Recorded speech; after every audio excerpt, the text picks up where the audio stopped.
Well, hello and welcome back to another session of the MilVet Podcast. I am honored to be here today with Paul Hylenski. Great to have you here and excited to hear a little bit about your journey from the military into the AI world and beyond, and a lot in between, I think. So great to have you here today, Paul. Thanks for coming on the program.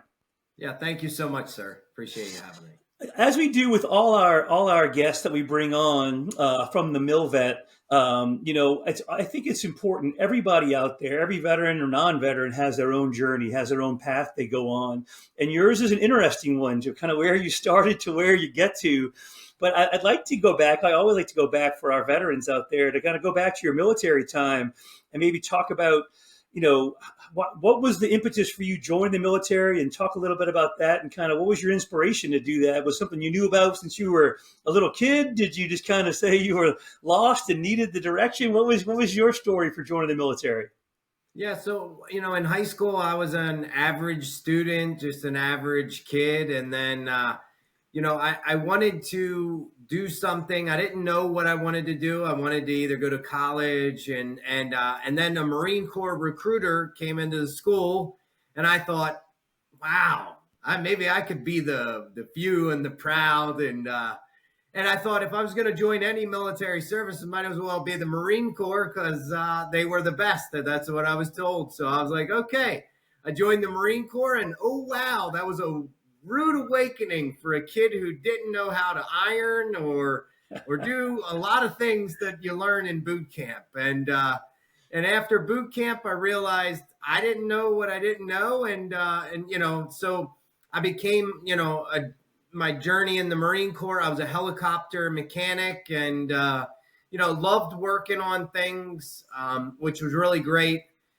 Ended up being stationed at HMX-1, the Presidential Helicopter Squadron. So that was amazing. Got my clearance and everything, which changed, a lot of the things in my life because that opened up a lot of possibilities. And then, served. It was great. It was, some of the best times of my life and really excited about that. And then when I got out, I really didn't know what I wanted to do. And that kind of started my journey to where I'm at now, where I tried to file for, disability like a lot of veterans do for injuries and things that I had happening. I didn't know how to, and I didn't know who to go to. And in the 1990s and early 2000s, as I'm sure with most veterans that are probably watching this, going to sick call for things that bothered you was not really something, people were excited about, right? It was very frowned upon. So, not this extensive amount of documentation for things that were bothering me. And so I went and tried to file on my own because I thought, I'm pretty smart. I can take care of this. And I kept getting denied and kept getting denied. And this happened over the course of about 5 years where I was sitting at 10%. And I was like, I don't know what I'm doing wrong. And so I went to a lawyer who promised me, I can get you everything. The only thing it'll cost you is about 40% of your back pay. And then they wanted a percentage of my percentage.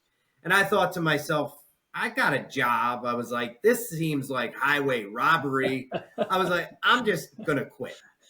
And so then, fast forward a whole bunch of years and AI came around, and I watched this YouTube video about a guy who had used AI to learn how to code. And so, I went and became the most boring person in the world for about 6 months. And I learned how to code 5 different computer languages in those 6 months. And every day, that's what I did, for hours a day. I'd come home from work and I'd go right to that. And I would spend 8 to 10 hours doing that. A lot of sleepless nights. But in the end, I actually coded my own AI platform and ended up getting all of my benefits and all of my percentage that I was due. And so then I did what every other Marine in the world would do. I went to every one of my Marine friends and said, have you been denied, or do you think you don't have what you deserve? and I got every single one of them, to where they needed to be. And even the ones that were denied, I got it, basically resolved and their claims approved. No lawyers, no back pay taken, And so then we thought, okay, well, what if we could change the whole world for veterans with an AI application? And so I went off and I built what is now Vet Mentor AI. And that's kind of like my journey from the military to having that pain and then trying to fix the pain for everyone else. It's amazing to see, well, kind of that career arc from coming in as an enlisted helicopter pilot and working at places like HMX, which is awesome, to where you are now, giving back and living the pain of the process, literally living the pain. But then not only just saying, not giving up, like I think a lot of people do, and actually finding a solution that now can impact, so many more. I'll back up on a couple things. I mean, from, when you initially left, how many years do you serve in the Marine Corps? I served 8 years in the Marine Corps. Yeah. So, I mean, and obviously leaving from HMX and getting your clearance is a big deal. What was your initial transition from the military like? What did you do when you first got out, and how did you approach that? So I went in, I thought, hey, I'm going to go to an aircraft facility that actually was building aircraft parts. And I thought, that's what I did in the Marine Corps. I could do it. So I had gotten my bachelor's degree while I was in, as an enlisted Marine. And so during the interview, they were like, hey, you have a degree.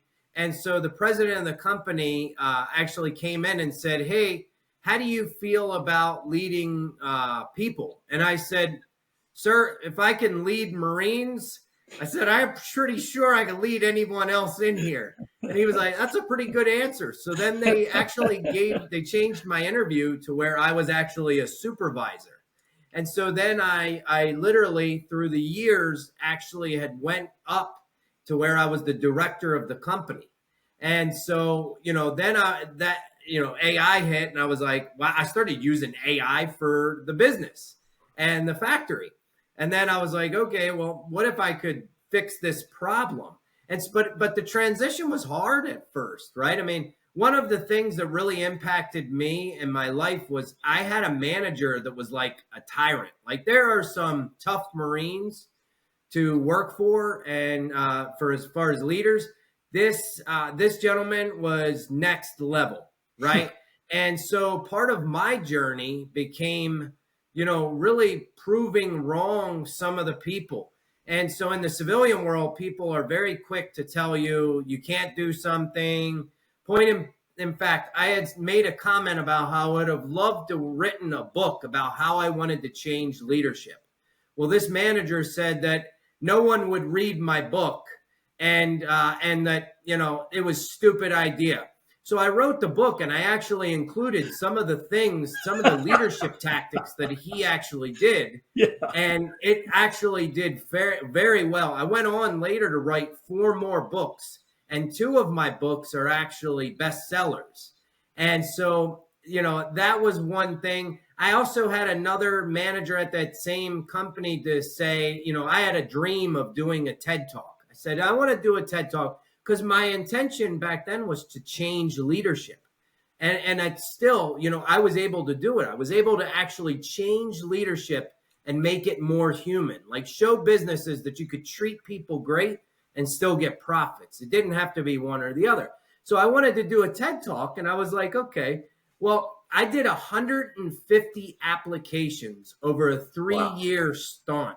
And I got farther and farther into it. And about application 145, I was close to quitting. I had said, hey, if I get 3 years and, into this, I was like, I'm pretty much, if I didn't get it now, I'm not going to get it. So at application 145, it was an event out in California. They had just had their event.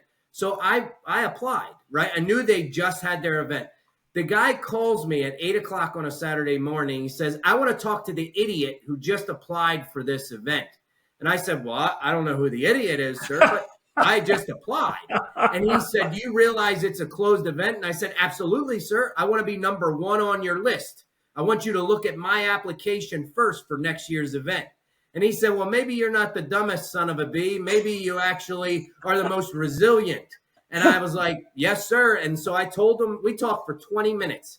And at the end of it, he said, look, kid, he said, you got resilience. And he said, and you got a great idea, but you don't know how the hell to put it on paper. And he said, I'm going to give you the grading rubric that we use to grade all of the TED Talks. And after that, I literally got 3 hits in a row. And so application 150 was a hit, 153 was a hit, and 157 was a hit.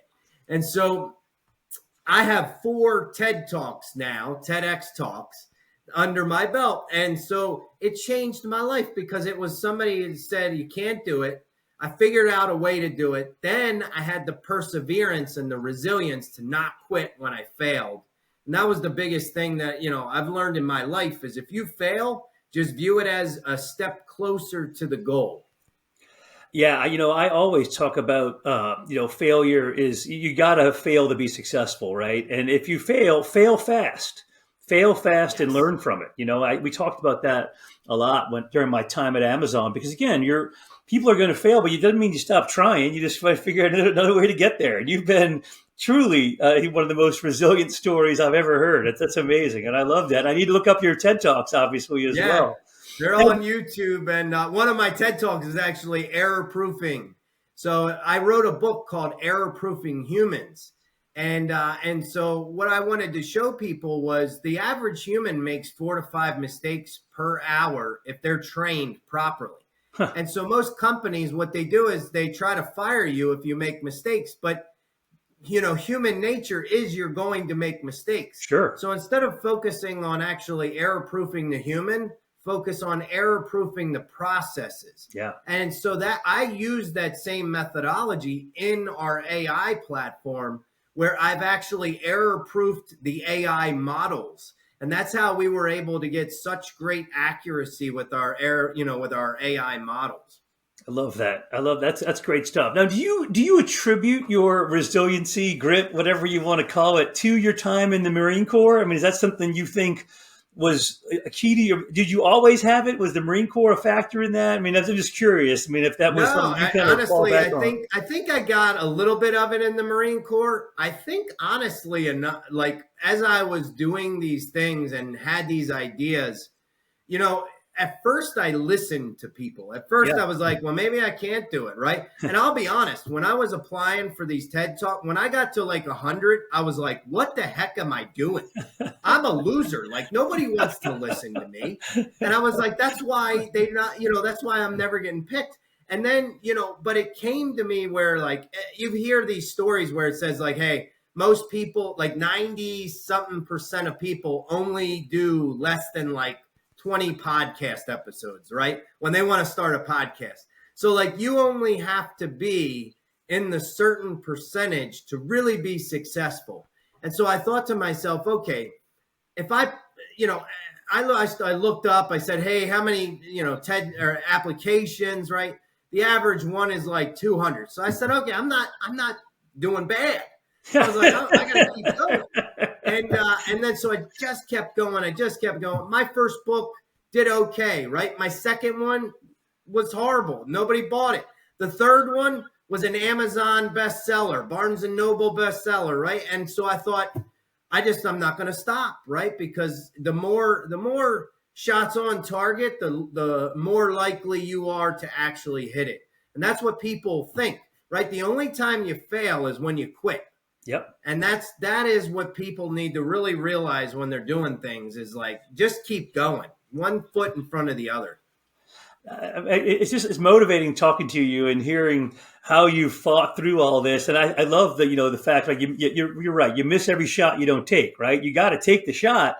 You're not going to hit them all. I mean, even baseball players, right? You hit 300, you're doing pretty good, right? It's a tough business to be in, but to get into to push through that and to have, I think I'd love to dig in a little more about just the leadership point you hit on about having a bad leader. Because I've often said you learn more from a bad leader than you do from a good leader, right? I mean, good leaders you appreciate and you take that on, but I think we've all at some point in our career, whether military or civilian, have had those bad leaders, and you can, if you can survive them and put up with them, you get more out of it. He's like, I'm never doing anything like that. I mean, is that something that you feel like you took from that? I mean, try to find the positives in what was a negative experience.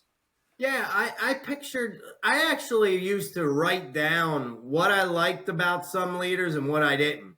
And so like I would have this like vision board where I said, okay, what is my perfect leader? Yeah. Right. And so I would say, okay, this quality I want to keep, this quality I want to get away. And so, but the military actually forged me in a different way. In the military, you have to be a leader. The really good ones care about the entire Marine or the entire service member, right? And so that is so different than civilian leadership. Mm-hmm. And so in the Marine Corps and in the military, whether you're on mission, off mission, the state that military member is in or the person working with you matters because it's life and death. If you're doing a training mission and they got a Dear John letter, you better care about it because that's going to impact their performance. And so, but in civilian world, we even tell our employees, right, don't bring your problems into work. Yeah. And then we expect that to actually work. And then we expect them even more to feel like we care about them, right? And so a lot of companies use, you're our family, but don't bring your problems into work, right? And so it is this wild kind of leadership. And for 20, 30 years, especially in the manufacturing, it was hammer and chisel. People don't matter. And companies thought that all the people loved these companies. But what they really loved was the pensions. Yeah. So you could eat a lot of stuff and a lot of bad leadership if you knew you were going to retire and had a full pension. And so these people stayed in these companies. Well, now pensions went away and the new generation is not staying where they're not appreciated and valued. And so I always say, and I've said this on stage a few times, but the military has the most amazing style of leadership, right? In the military, you get medals and ribbons for sacrificing yourself for the good of people, the people around you. In business, though, in civilian business, you normally get raises and bonuses for sacrificing everyone else around you for you. And so that's why companies up till now have balanced the books with people's lives. They've treated people like they don't matter. And then they expect that these people will treat them like the company matters. And so that's been my intention to change leadership because I think you can have both. I think you can really create an environment where people feel wanted, appreciated. They're able to make mistakes. They're able to fail and learn freely, right? Psychological safety. And then what happens is the performance goes up exponentially. But I always tell the story. When I first said that I was going to do this at that company, they literally did memes about me where it said I was going to destroy the company. I came out and said, no person will get disciplined if they make a mistake, no matter how big the mistake, provided they raise their hand and they say what they did and what they could do to fix it, right? No one would get written up, no matter what rank, no matter what stature they are. And I literally had people revolt. It was incredible. People thought we would tank the company. And what happened is 4 years later, we saw an 80% decrease in quality defects and a 70% decrease in accidents and injuries. And so when people don't feel like they have to hide their mistakes, they're more likely to tell you why the mistake happened so that you can fix it. And that's been the big change. No, that's huge. You're so spot on with all of that. It reminds me of when I first got to Amazon. Again, you come after having 25 years in the Marine Corps. I certainly brought that whole lifestyle approach to leadership. I want to know about your family. I want to know about, I'm not here to make sure we can make the most widgets or be successful. I want to make sure you're successful. And if people didn't believe me, they're like, no, come on. That's not what he really means. He just wants us to tell him something so he can get us in trouble or something. I think they don't believe it. Cause I'm like, look, I would say I already have a retirement. I've done this for 25 years. You've only been in this company 10 years, and I get the fact that maybe some of your bosses in the past, just wanted to, just ride you hard and get everything else. Like, I want you to be successful. I don't plan on being here forever. I need you to be successful, because if you're successful, we're all successful. But it took a long time for them to believe that, because I think there is that ethos in the civilian workforce at certain companies where they don't believe that you're there to help them out. They like just didn't. It seemed foreign to them, which is sad, because again, I think in the military, if you are a good leader, you do care about the whole person. Their physical, their spiritual, their work-life balance. I mean, that you really care, not just lip service, but like do it and show it. And you live it and do it as well. And if you do that, and it took longer than I thought it would for people to believe me, and I'm like, yeah. He's what's he up to? I'm like, nothing. This is how it's supposed to be. It was hard to believe, but it's very true. And you've seen that, obviously. Yeah. It's a lack of trust, but I mean, that is what the standard, work environment created. Right. And a lot of the newer generation, this is a problem that's starting to happen now. A lot of the newer generation that even in the military, that are going to the military, and then particularly in large companies, they watch their parents be laid off at will. They watch their parents struggle. And then they're coming into these companies with a predisposed notion that the company doesn't care about you. You're just a number. How many times have you heard that? You're just a number, right? Well, what if you could change that to where they're not just a number? And if you can make people realize that you can care about them as much as you want them to care about the company, and it's not one or the other, it's both, then all of a sudden you can change a company. And that's why I started the TED Talks, because, I wanted to get the word out, and I wanted to get the message out that there were different, one of my TED Talks was gamification of work. You can literally turn work into a game and use these theories like the goal gradient effect, right? The goal gradient effect is perfect for leaders. If you have leaders, a lot of leaders that listen to the podcast, the goal gradient effect says there's 2 times when you are most motivated to complete something. That's at the beginning and at the end. And most people would say, well, how the heck could it be the end? You're tired, particularly for like marathons, but you can see the goal. So now use that in the business, right? So, and when you're giving goals, make sure that it's out in front of people so they can see the beginning and they can see the end. And what happens is they're more motivated to achieve the goal, and they do the majority of the time. No, that's great insights. And again, I think people can learn a lot from obviously watching all your podcasts and reading your books. And I need to do some of that myself. Clearly, that's good stuff. And again, I'm amazed by your persistence and all the effort you put into developing this over time, and taking the lessons learned that you personally lived and turning it into something as a way to give back. But would love to kind of pivot a little more into what you're doing now, because it's so important and so impactful. I mean, why? I mean, I'm an older guy. You're an older guy. AI to me is still a little scary. I'm not going to lie. I'm by no means an expert, and the idea of coding is still is foreign to me. But like, how long did you fight your VA claim for? I mean, how many? What was the kind of the timeline of all that? Yeah, it was about 5 years. So it was about 2007 to 2012, and then I quit. Yeah, and I ended up with 10%. I had a tinnitus rating. Yep, that was it. I was like, "Are you kidding me?" Like, I was like, "This is crazy." Yeah. And so then once I decided, okay, I'm going to learn how to code. Yep. And so I spent 6 months hardcore doing that.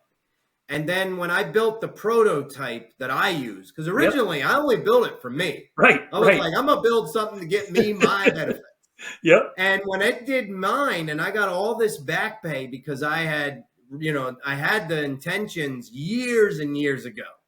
And so like I had filed, the intent and everything, and I had done everything that I needed to do, but I got all this back pay because the AI system actually proved that they didn't do certain things that they were supposed to. Yeah. They didn't consider some of my medical evidence, and they didn't consider some of my documentation. So without even a lawyer, I was able to prove that I should have been at a certain percent for all those years. Yeah. I ended up getting a substantial sum of back pay, and the AI told me. And then, so, I thought of exactly what you said, right? Like, I wasn't an AI, wizard. I wasn't an AI person that was like this thing. So I actually created, and in the platform right now, I created what I call Nova Mind AI. And so this is patented. We patented it and everything, but they're avatars. They look like me and you on this podcast right now. And they are smarter than any human in the world. They know the entirety of the internet, and they actually have learned from all of the interaction of all the users. And so we have a 92% success rate first time submittal with the platform. And these avatars, well, you can ask anything, right? So we have different avatars. And our virtual veterans officer, think of like a VSO on steroids. Yeah. And so you can ask anything. You can ask about every single veteran benefit. You can ask about every single veteran disability and any situation. You could say, hey, I'm 10%. Now I got migraines. How do I file? What do I do? Okay, my spouse just died. He was a veteran, 80%. How do I get burial benefits? What am I eligible for? You could say, how do I get a VA home loan? Walk me through the process. Am I eligible for the funding fee removal? You could say, my kids are going to college. Am I eligible for veteran, benefits for their education? And it'll walk you through. Yeah. And then, with the other avatars, we have the doctor avatars. They actually do your entire CNP exam. Wow. And so they will do your CNP exam, and then at the end tell you exactly what you should have said and how you should have said it to get your claim approved. And the one that I'm really excited about, so we have a veteran coach too, that actually is a career coach. He'll tell you how to build your LinkedIn, how to build your resume. He'll interview you for the job that you want. He actually even interviews you. And then if you have career questions, he'll tell you what certifications to get, what degree to get for whatever you want to do. And the one that's going to end all of the claim sharks, which is the most excited about, is the denied claims assistant. Yeah. So this is an avatar that will actually analyze your claim, tell you if the VA made a mistake or if you made a mistake, and then exactly how to reapply for your benefit to get it approved. So, and we were on the news for this one. We had a veteran. This guy was great, right? Army veteran, went to Iraq, Afghanistan, right? Kept filing, getting denied. He went to the state of Maryland and begged their help. And they said, there's nothing we can do for you. They keep denying you, right? So he uses the platform, and during the analysis, it detected that the VA was actually using another veteran's medical records to deny his claim. This gentleman got all his back pay, went from 20% to 100%. Wow. And so the beauty of it, he calls and he says, hey, what do you guys get? You just got me an exorbitant amount of money. And I said, nothing. You paid for the platform. I said, go on, brother. Yeah. He's like, a lawyer was trying to charge me tens of thousands of dollars for this. I said, yeah, you paid the $149. You're great. Thank you. Thanks for your support. Wow. And so he was just blown away, so blown away. He went to the Channel 2 News and actually told them about us. And they came to my house and interviewed both of us and did an entire story on our company. That's amazing. I love that. And to have that kind of testimonial, there's nothing better than helping those veterans out and getting the feedback from it, which is just fantastic. And so how long? So you fought the process in the old school way for 5 years. You kind of put it aside, and then decided it was something that was obviously in the back of your head for just like you knew it was kind of it was eating away at you over time. Was it? Yeah. I was angry. But I didn't know what to do. And then when AI came around, I was like literally like I could make somebody who's smarter than anything. Yeah. And then I started studying how the VA uses AI to grade claims. Yeah. And I reverse engineered it. And so that was part of how I built the platform. And it's really great because they're honest. I mean, I love the VA, right? They appropriated the money, right? But it's a complex process that they require you to follow. Yeah. And it's not the VA denying people because they want to. I truly believe that that's the case.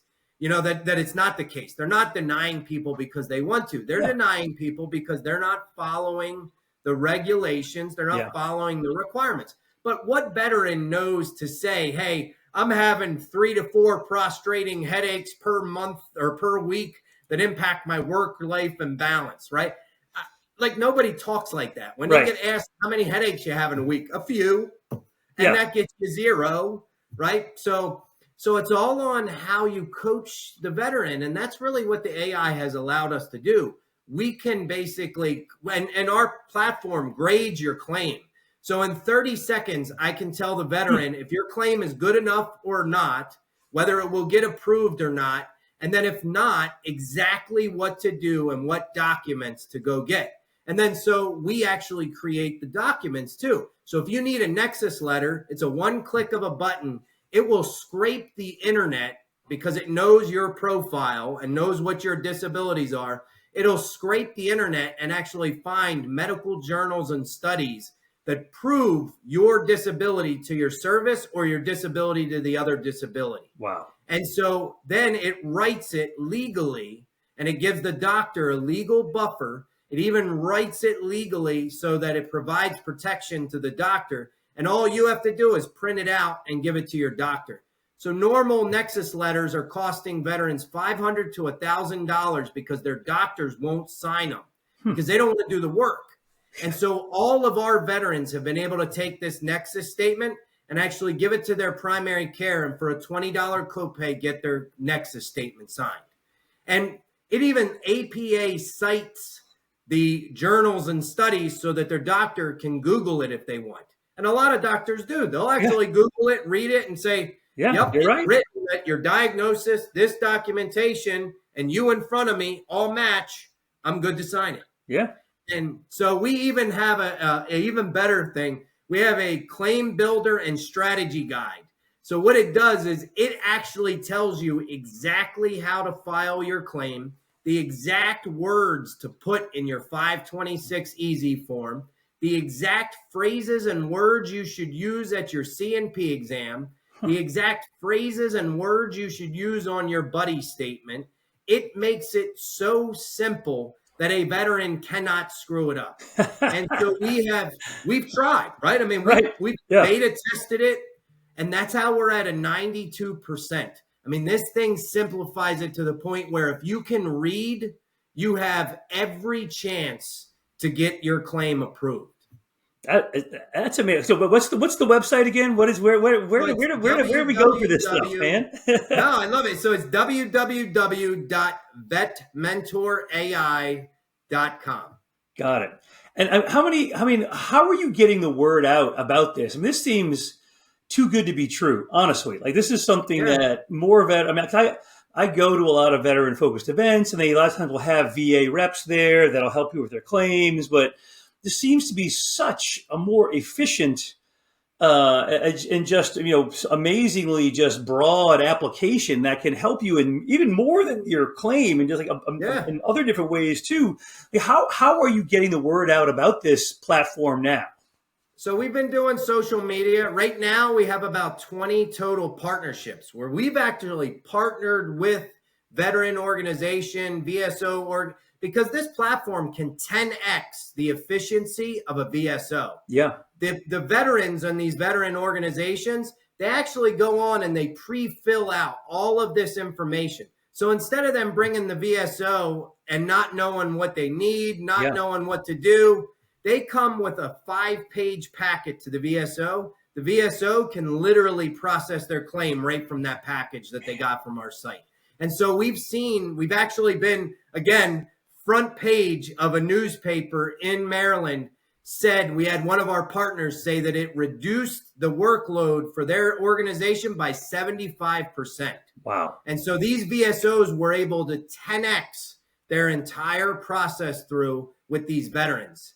And, one of the things too, so we have a YouTube channel for free education where we actually give out free education about anything and everything VA benefits. And so that's YouTube channel. It's Vet Mentor AI on the YouTube channel. And then, like I said, we're partnering with that. We're also working to partner. We've done a strategic partnership with a local military order of Purple Heart, where every Purple Heart, and this is for your audience too, any Purple Heart recipient in the entirety of the United States has access to the platform for 100% free. Wow. So all they need to do is contact their local military order of the Purple Heart Association and request access. We have a coupon code that we've done with our partners there, and they have 100% free access. One thing I'm going to fix is any Purple Heart recipient not getting the benefits that they deserve. And there's a lot of them, Beau. There's a lot of Purple Heart recipients that are at 20%. And that is a freaking tragedy. Yeah. And so we're going to fix that. And one of the other things that I didn't talk about, and it's important to know, but we actually have suicidal ideation detection in the site. So when I was in the Marine Corps, I had my best friend's name was Sid, and he actually committed suicide. And so I built a SID into the platform. I built a suicide ideation detector. And so it is an algorithm in the background that is actually detecting if the veteran starts to have a mental health crisis. And we already have one saved. So we had a Marine named John in Texas, and we posted all on our social media. He gave us permission, but it was actually triggering and noticed that he was having a PTSD attack. And so the avatar in a roundabout way said, "Hey, do you have anybody around you?" And so he said, "Yeah, my wife's in the other room." So he went, he grabbed his wife, came back to the avatar, and the avatar said, "Hey, we need to call 988. We're having detected this problem. We need to call 988. They called 988 and then put it on speakerphone, and the avatar told the operator what it had seen. And so they were able to get John help. So, fast forward a couple weeks, he ended up getting in contact with me. We called each other, me and him, two Marines, right? Because he's a Marine. Yeah. Two Marines crying on the phone, right? He's like, your effing AI saved my life, brother. and I'm like, dude, I did this for Sid. And so, we don't advertise it on the website, but we are telling our partners, and we want people to know that we have, you don't know it's there, right? But we want people to know we also have a goal to end veteran suicide. And so as we expand this platform and get in front of, that's why we went into different ways, right? So we have a resume builder, a career coach, because we really do intend to be the entire resource for the veteran. Anything AI that they can do, we want to be that for the veteran. And to be able to detect these things with veterans, because you never know when it could be. I could be on the career coach, and because I just lost my job, I start melting down. Yeah. And so maybe I'm starting to have a mental health crisis because I don't have a job and I don't know what to do, and I can't figure out my resume. It's been 20 years since I had to do it. And now all of a sudden I'm having a problem. And so you never know when these things will attack a veteran, especially, veterans that have combat experience or, post-traumatic stress syndrome. Like it is a real deal. And so we're trying to end that as well. It's amazing what you've been able to do. And I can see where a VA claim might trigger your PTSD getting frustrated with that dang thing. So it probably is a real thing. It's like, what in the heck this thing is driving me crazy. But obviously your tool has been able to just facilitate that. And truly saving lives. It's amazing. And making such an impact in so many lives to get them the benefits they deserve. What can people like me or people watching this podcast? Obviously, the easy thing is to, we can share Vet Mentor AI with our friends that are in this situation. But how do we as a community get the word out better about this? Because again, this is a technology that not enough people know about. I work with a lot of different nonprofits out there.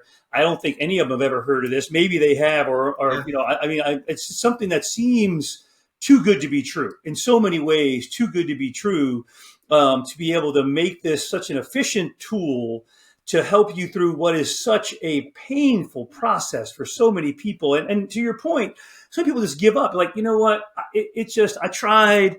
I got rejected. I mean, you're the test case, right? You lived it, and you built, but you were the exception in that you were able to say not only fix it for yourself, but fix it for hundreds and thousands of others to be able to do this.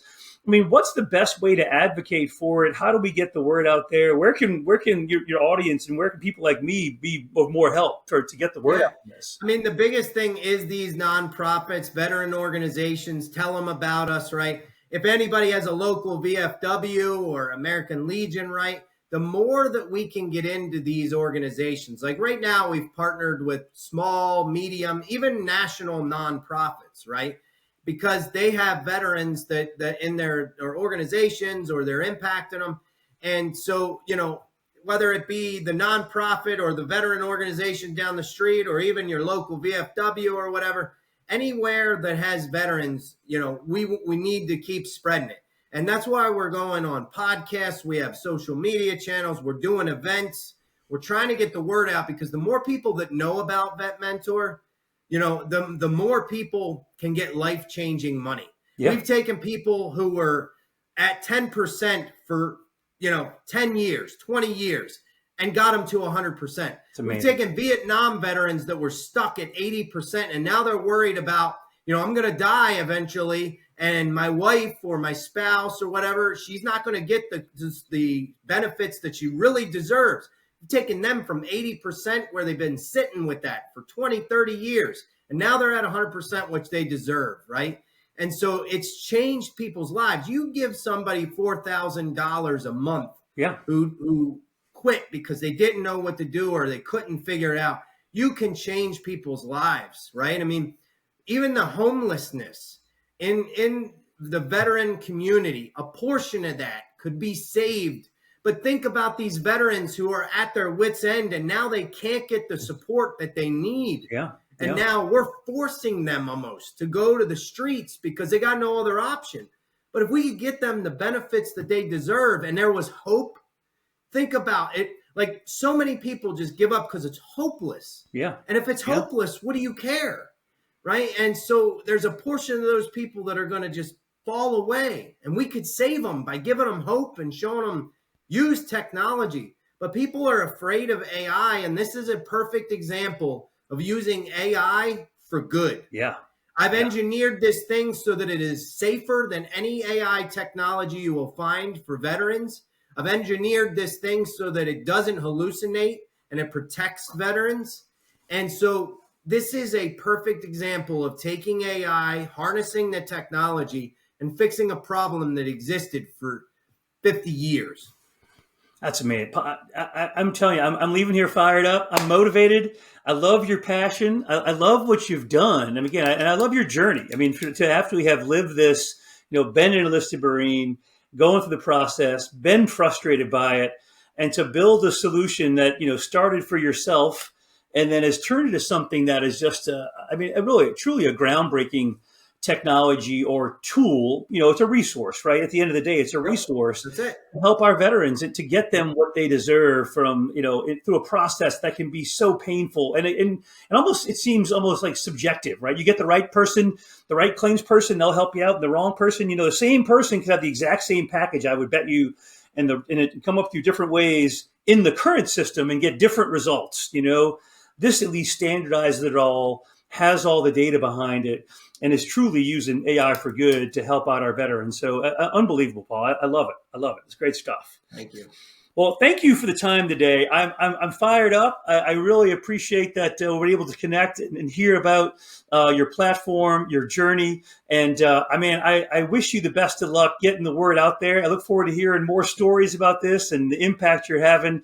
And just keep up the good work, keep up the passion. I know the passion won't stop. I know that's always. So I love it. I love it. And the leadership piece of it too. We never stop growing as leaders either. And you've proven that as well. So again, thank you for the time today, Paul. Appreciate having you on the show, and we'll talk to you soon.